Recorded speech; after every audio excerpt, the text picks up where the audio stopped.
Nang makita si Li Tianggong na parang kidlat na nagmamadaling lumapit sa kanya, naisip ni Zhang Yi ang impormasyong nakuha niya tungkol sa kanya. Si Li Tianggong ay si Epsilon na may parehong kakayahan sa espasyo gaya ni Zhang Yi. Absolute Defense versus I Am God's Will, depende kung sino ang mas magaling. Si Li Tianggong ay mabilis na lumalapit, habang si Zhang Yi ay masayang umatras. Si Li Tianggong ay humakbang pasulong at si Zhang Yi ay umatras, ngunit palaging may panandaliang paghinto sa pagitan ng kanyang mga kuha. Nagbigay ito kay Li Tianggong ng pagkakataon na isara ang distansya. Walang silbi sa kanya ang sniper rifle, abandon the gun. Inalis ni Zhang Yi ang kulob ng walang pag-aalinlangan, at pagkatapos ay naglabas ng 2 puting kuwago gamit ang 2 kamay. Sa maikli at katamtamang distansya, ang Baixiao ngayon ay maaaring gumamit ng hindi bababa sa kapangyarihan kaysa sa Leishu at mas nababaluktot. Ang makapal na bariles ay nakatutok sa direksyon ni Li Tianggong at pagkatapos ay naglabas ng mga itim na walang laman na bala ng sunod-sunod. Ang pinakabagong mga materyales na nilikha ng Yi Metal ay maaaring mapakinabangan ang kapangyarihan ni Zhang Yi at pinagsama sa kapangyarihan ng walang bisa, ang mapanirang kapangyarihan ay kamangha-mangha. Sa isang iglap, tinakpan ng mga itim na bala ang lugar sa harap ni Li Tianggong. Matiim na tumitig si Li Tianggong, naramdaman na niya ang kakayahan ni Zhang Yi at nahuhulaan na niya ang takbo ng kanyang mga aksyon. Ngunit hindi ito problema para sa kanya. Ang bilis ng paglabas niya ng kutsilyo ay mas mabilis kaysa sa bilis ng pagbunot ni Zhang Yi ng bala. Ang ulan ng mga bala sa langit ay tuluyang humarang sa kanyang direksyon. Ang kutsilyo sa kaliwang kamay ni Li Tianggong ay tuluyang nabunot na may kasamang kiklang, tunog. Sa tingin ko, patayin silang lahat. Nag-intertwined ang 2 kutsilyo at mabilis na dumaan sa hangin, at 12-dosenang nakakasilaw na sword lights ang napalitan ng malaking lambat. Sa sandaling ang itim na void bullet rain ay tumama sa malaking sword energy grid, ang mga bala at void energy ng Yi Metal ay maayos na pinaghiwalay. Walang pagtutol. Sa harap ng dobling espada ni Li Tianggong, tila walang makahadlang sa kanya. Si Zhang Yi ay sadyang nagpakita ng pagtataka sa kanyang mukha. Nawasak mo ang kapangyarihan ko. Tila naramdaman ni Li Tianggong ang nagtatakang ekspresyon ni Zhang Yi mula sa malayo, at ang ngiti sa kanyang mukha ay naging ganap. Before no double swords, everything is invincible, except speed. Tinitimbang ni Zhang Yi sa kanyang puso ang lalaking nasa harapan niya. Cut all unlike thoughts, isang space-based cutting ability. Isa sa mga iconic na kakayahan nito ay ang 2 espada ay kayang buksan ang lahat ng bagay sa mundo. Isang balahibo, isang kuta, isang estranghero.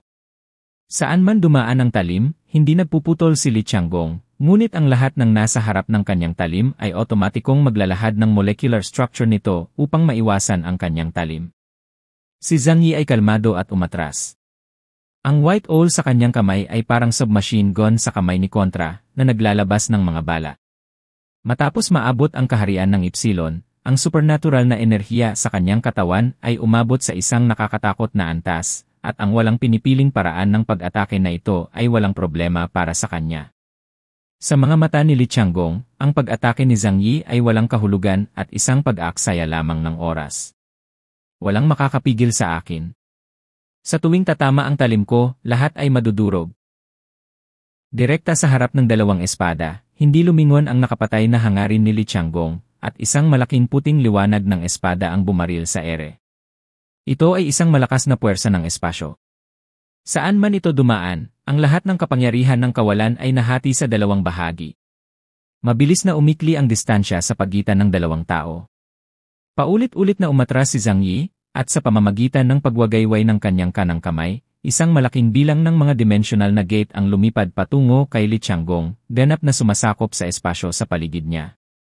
Sunod-sunod, ang mga itim na walang laman na galamay ay lumawak mula sa dimensional na gate, tulad ng isang nakakatakot na multi-leg octopus monster, na naglalaman ng labis na nakakatakot na kapangyarihan ng pagkawasak, na humahampas kay Li Tianggong. Hindi umiwas si Li Tianggong, hinarap lang niya ang kanyang 2 espada. Nasabi ko na dati, wala sa akin ang level ng pag-atake mo. Saan man nakaturo ang talim, kahit na ang kapangyarihan ng kawalan na ipinagmamalaki ni Zhang Yi ay hindi makakapigil sa tuntunin ng Ki ako ang kalooban ng Diyos. Ang kapangyarihan ay hindi na offset o nalipol, ito ay pinutol lamang ng talim, hindi nagawang saktan ang katawan ni Li Tianggong. Sa oras na ito, ang distansya sa pagitan ng dalawa ay umikli sa 3 kilometro. Nang makita ang eksenang ito, pinagpawisan ang lahat para kay Zhang Yi. Inakala ng lahat na hindi mananalo si Zhang Yi sa labanang ito. Mayroong isang malaking puwang sa lakas, pati na rin sa mga tuntunin ng personal na literasya sa labanan. Masyadong malaki ang agwat sa pagitan ni Zhang Yidu at Li Qianggong, isang natural na general. Paano mapagtagumpayan ng iyong mga pagsisikap lamang ang akumulasyon ng 5 henerasyon ng iba? Hindi napigilan ni Qin Qigong na sabihin, kung isara ni Gao Chen ang distansya, ang Chaos ay ganap na mawawalan ng kakayahang lumaban. Si Gao Chen ay ganap na handa para sa labanang ito, at ang Chaos ay walang pagkakataong manalo. Sinabi niya kay Guan Longyu na nasa malayo sa Shengjing, humanda sa pagkilos. Huwag magdulot ng anumang pagkawala ng buhay. Itinagilid ni Guan Longyu ang kanyang ulo at tumingin sa 2 tao sa field. Sa kanyang mga kamay ay 2 inukit na parang buhay na figura. Ang isa ay kay Zhang Yi at ang isa ay kay Li Qianggong. Hindi ko akalain na malapit na itong matapos. Mahinahon niyang sabi. Medyo nagulat si Qin Qigong, may nakita ka ba? Isang kawili-wiling ngiti ang lumitaw sa malamig na mukha ni Guan Longyu. Ang ekspresyon sa kanyang mukha ay hindi kung ano ang magkakaroon ng isang taong malapit nang mawala. Nang marinig ito, nakita ni Qin Qigong ang mukha ni Zhang Yi sa daan-daang satellite image sa kanyang harapan. Bagamat nagkunwari siyang nagulat, nakakatakot pa rin ang kanyang mga galaw at walang bahid ng gulat sa kanyang mga mata. Chaos, anong backup plan ang mayroon siya?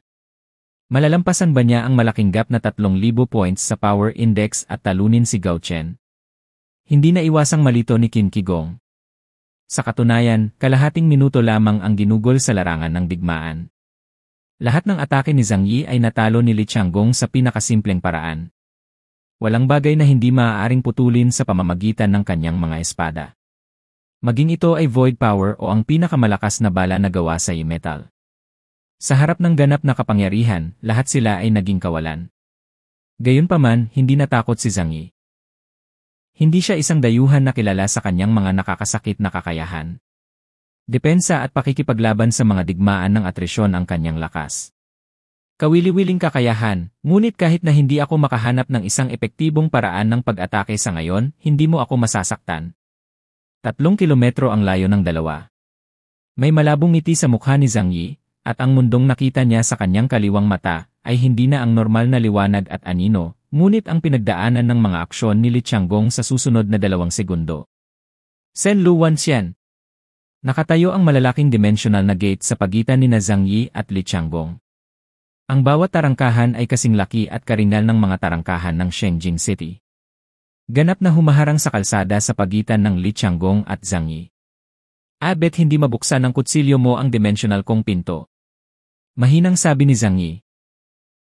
Ang "Your thoughts are all killed" ni Li Qianggong ay maaaring hatiin ang lahat ng bagay sa mundong ito, ngunit ang dimensional na gate ay isang daanan lamang sa pagitan ng 2 mundo, hindi isang pisikal na pag-iral.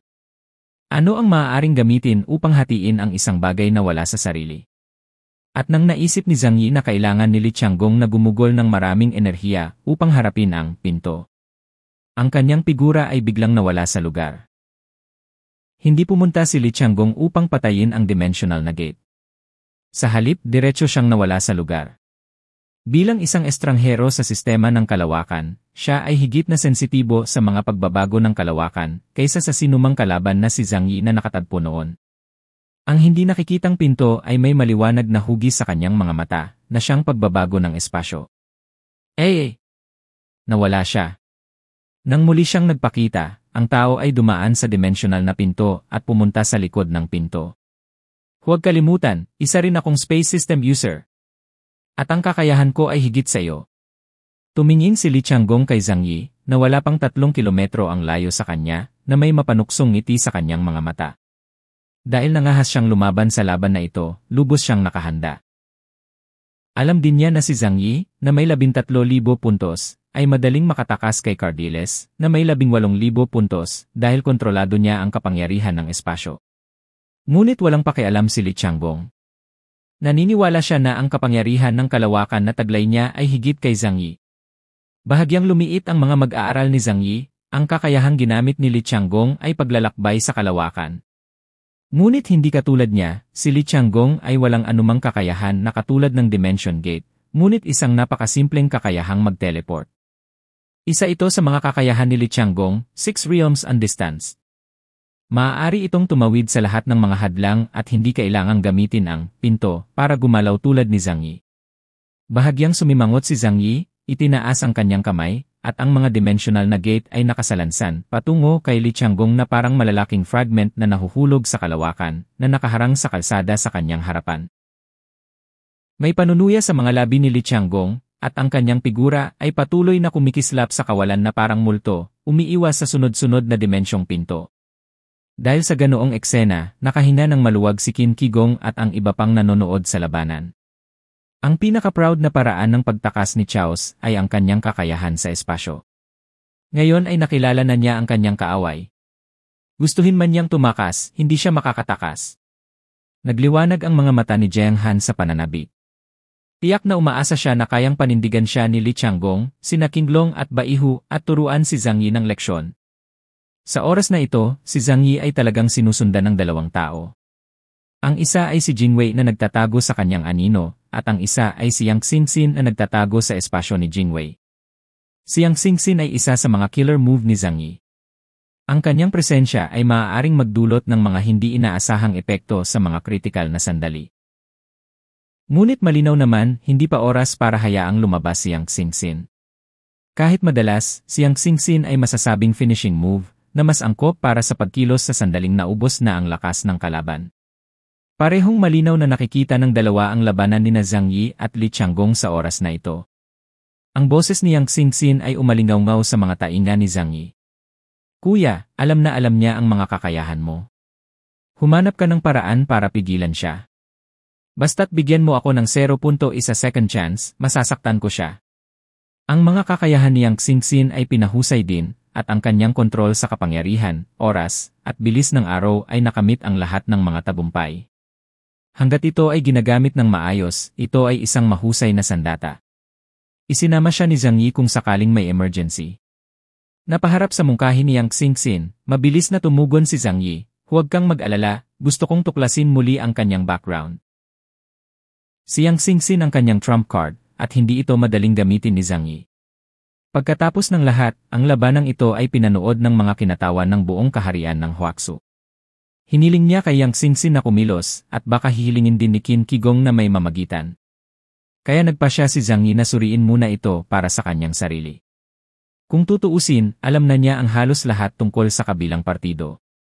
Ang kalalabasan ng labanan ay susubok sa karanasan ng dalawa sa pakikipaglaban, katapangan, at kaunting swerte. Mabilis na isinara ni Li Tiangong ang distansya, at hindi na mapigilan ng dimensional gate ni Zhang Yi ang kanyang pag-unlad. Ngunit si Zhang Yi ay hindi naman nagmamadali, ngunit mabilis na pumasok sa dimensional na gate. Sa isang iglap, ito ay 3,000 metro. Hindi ito paglilipat ng eroplano, lumilipad ito patungo sa langit. Bagamat maaari ring mag-teleport si Li Tiangong, nakita ni Zhang Yi na kailangan niyang lumapag pagkatapos. Sa makatuwid, wala siyang kakayahang lumipad tulad ni Zhang Yi. Kung kaya niyang samantalahin ang espasyo, si Zhang Yi ay maaari ding maging invincible. Gayunpaman, itinaas lang ni Li Tiangong ang kanyang ulo nang makita niya ang eksenang ito, at pagkatapos ay nag-teleport siya patungo sa langit ng walang pag-aalinlangan. Nang lumitaw siya sa himpapawid, ang kanyang figura ay naging maraming mga imahe dahil sa kanyang mabilis na paggalaw. Boom! Ang kanyang mga paa ay humakbang sa himpapawid, at isang marahas na dagundong ang sumabog. Pagkatapos, sa hindi maisip na paraan, ang kanyang buong katawan ay humakbang sa ere at sumugod kay Zhang Yi. Sa tingin mo ba ikaw lang ang marunong lumipad? Fianbu? Si Li Tiangong ay pumailan lang sa kalangitan ng kakaiba. Maaari niyang i-compress ang bagay sa hangin at gamitin ito bilang kanyang pedal upang maabot ang kalangitan. 3,000 metro ang layo mula kay Zhang Yi, naglaslas siya ng malakas. Ang kapangyarihan ng kalawakan ay naging isang puting nakasisilaw na liwanag, na agad na tumawid sa malawak na kalangitan. Sen Luwan Xian. Binuksan ni Zhang Yi ang daan-daang dimensional na gate at hinarang ang sarili sa harap niya. Gaano man kamahal ang kapangyarihan, maaabsorb ito ng kanyang extra-dimensional na espasyo. Maaaring hadlangan ni Zhang Yi ang pag-atake ni Cadiles, pati na si Li Tiangong. Gayunpaman, sa sandaling binuksan ang daan-daang dimensional na gate, nakita ni Zhang Yi ang ibang hinaharap sa pamamagitan ng All Things Follow. Ang malamig na liwanag ng espada ay dumaan sa mga pintuan ng maraming dimensyon na parang wala lang, at pagkatapos ay bumagsak sa kanya. Isang sugat na kasing nipis ng sikada ang lumitaw sa kanyang dibdib, at bumulwak ang gumulong dugo mula sa kanyang malakas na katawan. Ang kanyang katawan ay hiwa sa kalahati pahilis. Nang bumalik si Zhang Yi sa kanyang katinuan, isang lamig ang dumaloy sa kanyang likuran. Agad niyang binuksan ang dimensional na pinto at nag-teleport ng 3 kilometro ang layo.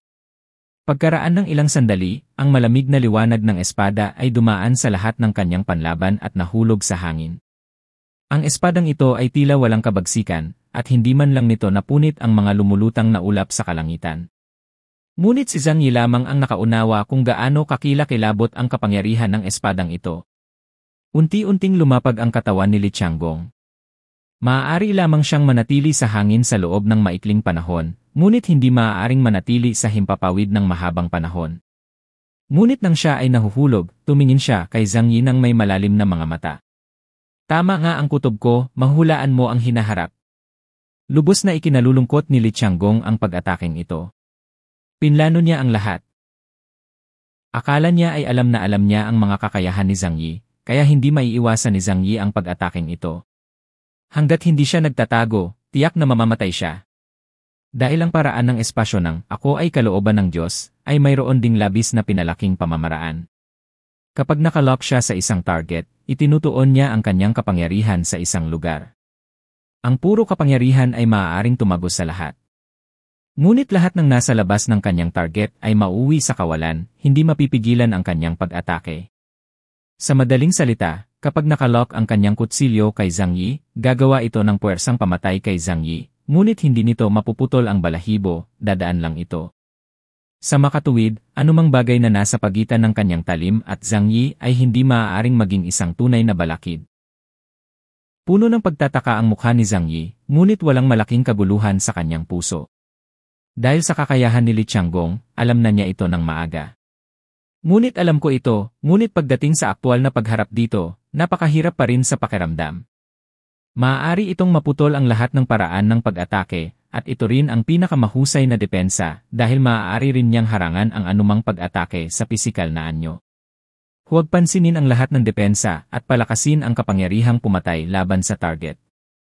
Huwag pansinin ang lahat ng mga hadlang at maaaring mag-teleport sa buong kalawakan. Kinailangan ni Zhang Yi na aminin na si Li Qianggong ay masyadong makapangyarihan. Kung makikipag-away siya kay Kadiles sa lupa, kahit si Kadiles ay baka matalo sa kanya. At sa oras na ito, paano mananalo si Zhang Yi? Hindi nagmamadali si Zhang Yi. Naghihintay pa rin siya. Maghintay hanggang sa ganap na maunawaan ang numerical value ng kakayahan ni Li Qianggong. Lahat ng bagay sa mundong ito ay maaaring itayo gamit ang data. Kapag ang data ng isang tao ay nasuri ng malinaw, siya ay hubad bilang isang tao. Ngayon, karaniwang nakuha na ni Zhang Yi ang isang mahalagang piraso ng impormasyon tungkol kay Li Qianggong, ang kanyang 6 na kaharian na walang distansya. Ang displacement ng distansya ay 1 kilometro lamang.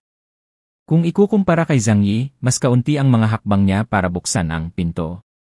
Ngunit sa mga tuntunin ng distansya ng displacement, ito ay 1/4 lamang ng Zhang Yi, dahil kayang ayusin ni Zhang Yi ang hanggang 3,000 dimensional na gate sa loob ng radius na 3 kilometro.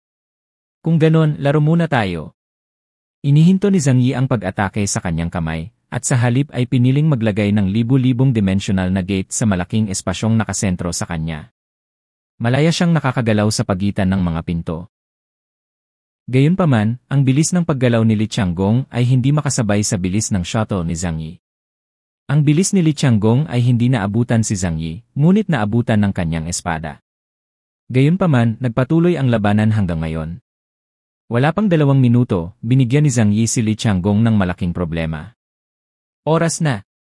Hindi alam ni Li Qianggong na si Zhang Yi ay may mga kakayahan na nakabatay sa oras, na mas bihira at mas baluktot kaysa sa mga kakayahan sa espasyo.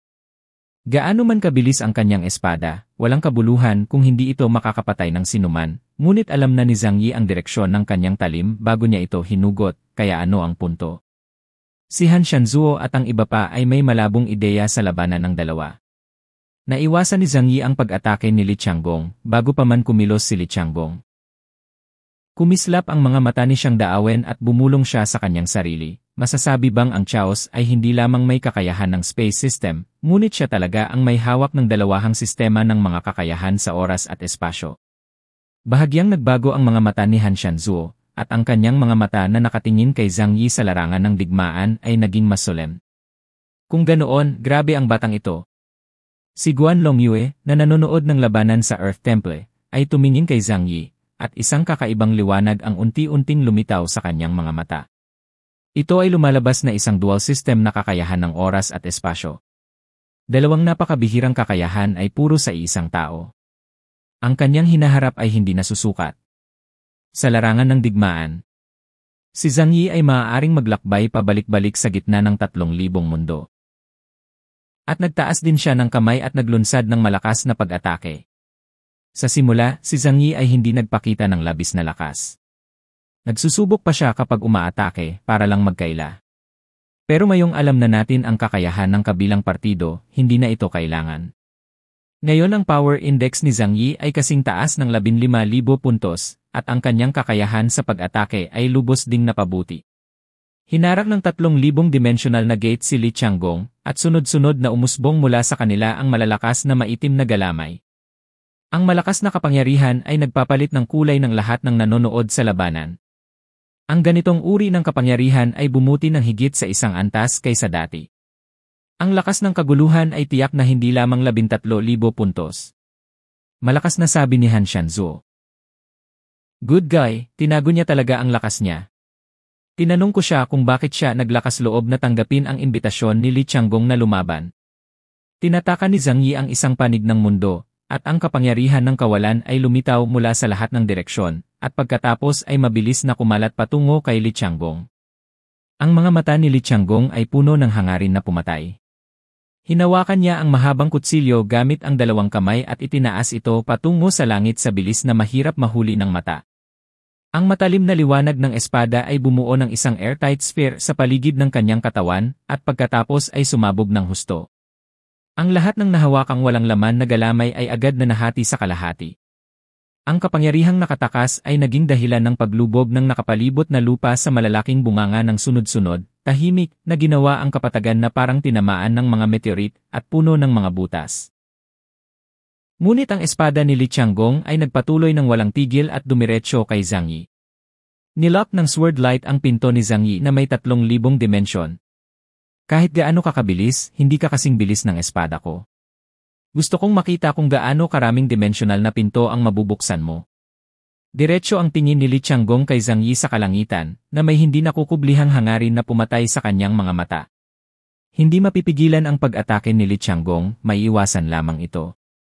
At ang lahat ng mga dimensional na pintuan ay nablock ng kanyang liwanag ng espada, at walang saysay na gamitin ang paraan ng paglalakbay sa kalawakan sa oras na ito. Sa kritikal na sandali, umatras si Zhang Yi at pumasok sa magkaibang espasyo, at pagkatapos ay ganap na isinara ang lahat ng pinto.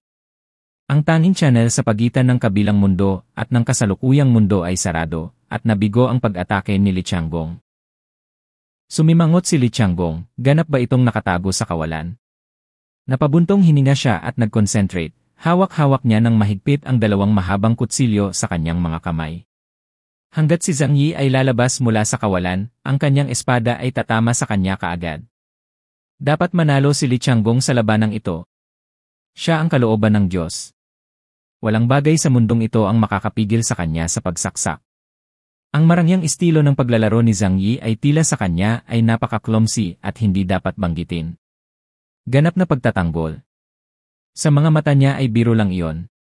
Kung saan itinuro ang kanyang talim, walang dapat ipagtanggol. Pumasok si Zhang Yi sa magkaibang espasyo, kasama sina Jingwei at Yang Xingxin. Lumipas ang mahabang panahon sa kanilang espiritual na mundo, tinanong pa rin ni Yang Xingxin si Zhang Yi, gusto ba niyang kumilos siya at tuluyang maalis si Li Qianggong. Nag-isip sandali si Zhang Yi. Kahit na ito ay isang magandang mungkahi, siya ay tumanggi pa rin.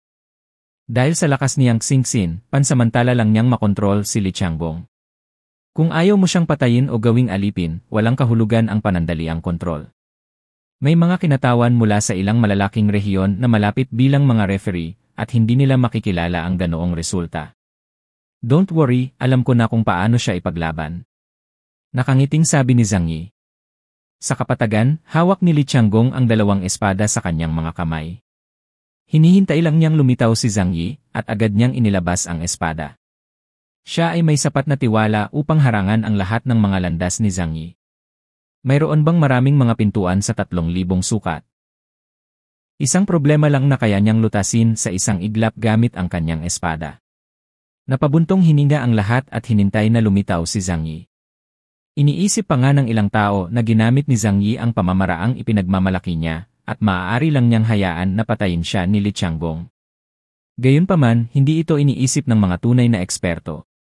Ang lakas ng kakayahan ay bahagi lamang ng mga kondisyon na tumutukoy sa tagumpay o pagkatalo.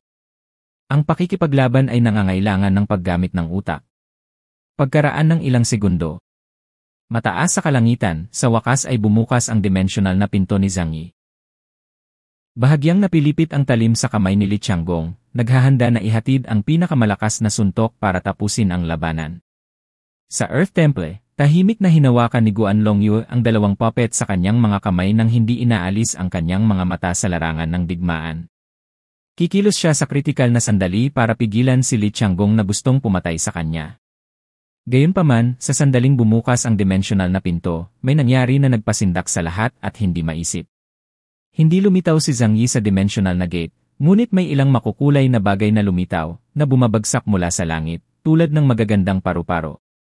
Nanlaki ang mga mata ni Qin Qigong, napatulala si Paji Jesang, sumigaw si Han Shanzuo na siya ay kahanga-hanga, itinaas ni Xiang Dawen ang kanyang salamin at napabuntong hininga ng may damdamin. Habang ang mukha ni Suzaku Jianghan ay mabilis na namula at lihim na pinagalitan si Zhang Yi dahil sa pagiging hindi tapat.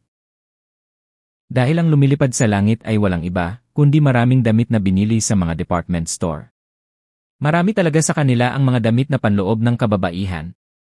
Ito ay isang tunggalian sa pagitan ng dalawang ipsilon ng Huaxu Kingdom. Dapat ay sobrang solem, ngunit ang nakakatawang eksenang ito ay agad na nakagambala sa kapaligiran.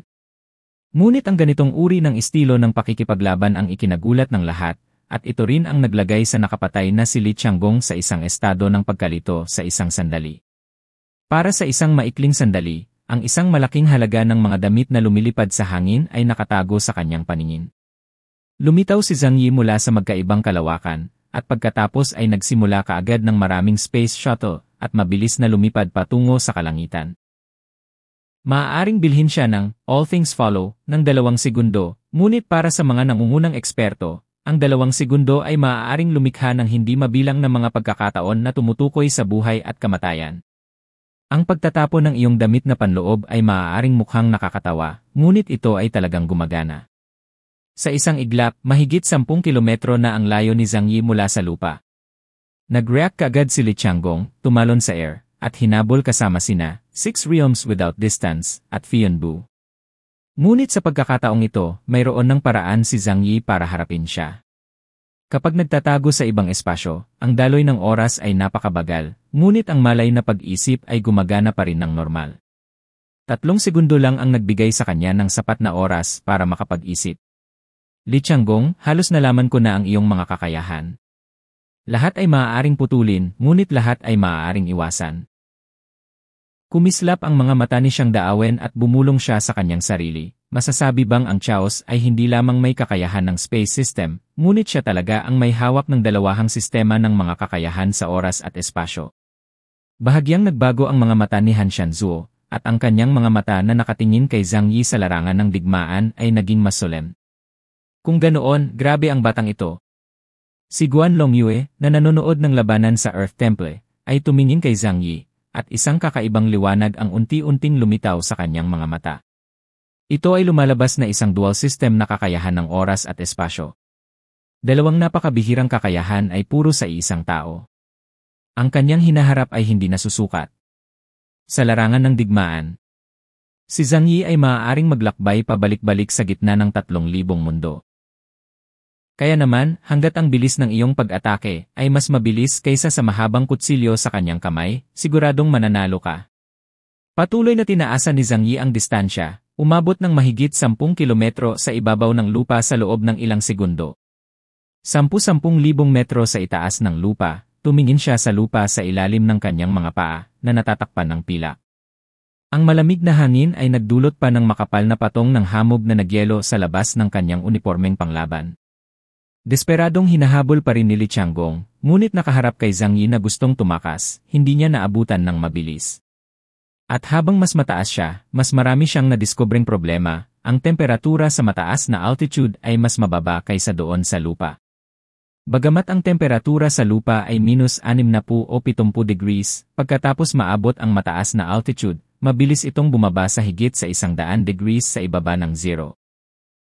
Ang kanyang bilis ay nagsimulang bumagal, ang hamog na nagyelo ay nagsimulang lumitaw sa kanyang uniporme sa labanan, at ang bilis ng kanyang pag-indayog ng espada ay lubhang maapektuhan. Biglang nagulat si Li Tianggong. Walang pag-aalinlangan niyang sagot. So pinaplano mo to, haha masyado mo akong minamaliit. Naniniwala si Li Tianggong na binalak ni Zhang Yi na dalhin siya sa langit at pagkatapos ay limitahan ang kanyang bilis upang talunin siya. Hindi narinig ni Zhang Yi ang sinabi ni Li Tianggong at wala siyang pakialam sa plano ni Li Tianggong. Dahil ngayon, handa na siyang kumilos. Lahat ay tumingala sa langit, gustong makita kung paano binalak ni Zhang Yi na haharapin si Li Tianggong. Mataas sa langit, sapat na malayo ang pagitan ni Zhang Yi at Li Tianggong. Ikinumpas niya ang kanyang kamay at lahat ay bumungad sa kanya. Iyan ay 3,000 malalaking dimensional na pintuan na sumasakop sa langit at araw na kumakalat sa loob ng 10 kilometro. At mula sa pintong ito, dahan-dahang lumalabas ang hindi mabilang na mga ugat ng itim na metal. Iyan ay daan-daang libong mga baril, kanyon, at kahit na maraming napakalaking kalibre na higanteng artilerya na magagamit lamang para sa pagtatanggol sa lungsod. Ang mga baril at kanyon na ito ay sabay-sabay na umabot mula sa dimensional na gate, at ang eksena ay nagulat sa lahat. Pagkatapos ng katapusan ng mundo, ito ay karaniwang kahulugan na mabibigat na baril ay hindi maginhawa sa transportasyon at karaniwang mahirap na lumahok sa mga pangunahing digmaan. Gayunpaman, sinira ni Zhang Yi ang sentido komun na ito. Hindi napigilan ni Qin Kigong na sabihin, ang hari ng digmaan. Tama, si Zhang Yi na may kakayahan sa espasyo, at kayang magdala ng hindi mabilang na mabibigat na baril, ay magiging isang malaking hukbo kung lalabas siya sa laran. Siguro dapat nating suriin muli ang kanyang kapangyarihan. Naniniwala si Qin Kigong na dapat pagbutihin ang indeks ng kakayahan ni Zhang Yi kung isasaalang-alang ang kanyang malakas na kakayahan sa mga laban ng koponan. Ngunit, magiging epektibo ba ang sandata na ito laban kay Gao Chen? Tanong ni Han Shanzuo. Mukhang kahanga-hanga, ngunit ang pinakamahalagang bagay ay kung gumagana ito. Itinaas ni Xiang Dawen ang kanyang salamin, ang kanyang mga mata ay kumikislap sa misteryo. Baka may pakinabang. Walang-walang kwentang kakayahan o sandata, ito ay tungkol sa kung paano mo ito ginagamit. Dahil sa mga aksyon ni Zhang Yi, napagtanto ni Xiang Dawen ang mga kahinaan ng mga kakayahan ni Li Tianggong. Sa larangan ng digmaan, itinaas ni Li Tianggong ang kanyang ulo. Nang makita niya ang daan-daang libong muso at bariles ng baril na nakausli mula sa kawalan, malamig at walang awang itinuturo sa kanya, hindi napigilan ng kanyang anit na manhid. Ang daming armas saan mo nakuha? Huwag kang magtanong at ibibigay ito sa iyo ni Zhu Zeng. Ang kanang kamay ni Zhang Yi ay nakatutok kay Li Tianggong na parang mga Diyos na humahatol sa mga mortal. Tikman ang pakiramdam na binomba ng maraming hukbo na magkasama. Sa sandaling matapos siyang magsalita, ang hindi mabilang na mga sandata sa langit ay biglang nagpakawala ng nakabibinging dagundong, at pagkatapos ay nahulog mula sa langit ang mga bala at mga kanyon na parang ulan ng apoy. Nagkaroon ng mahinang kulog at maulap na kalangitan. Isang malaking nag-aapoy na meteor shower ang ganap na bumalot sa lupain na may radius na mahigit 10 milya. Ang bilis ng baril at ang epekto ng gravity ay naging sanhi ng pagkahulog ng mga bala na ito sa napakabilis na bilis. Biglang lumiit ang mga mag-aaral ni Li Tianggong. Gaano man siya kabilis maglakad, hindi siya makaalis sa hanay na nababalot ng apoy na ulan bago bumagsak ang lahat ng bala sa lupa. Ang tanging solusyon ngayon ay gumuhit ng espada at lumaban.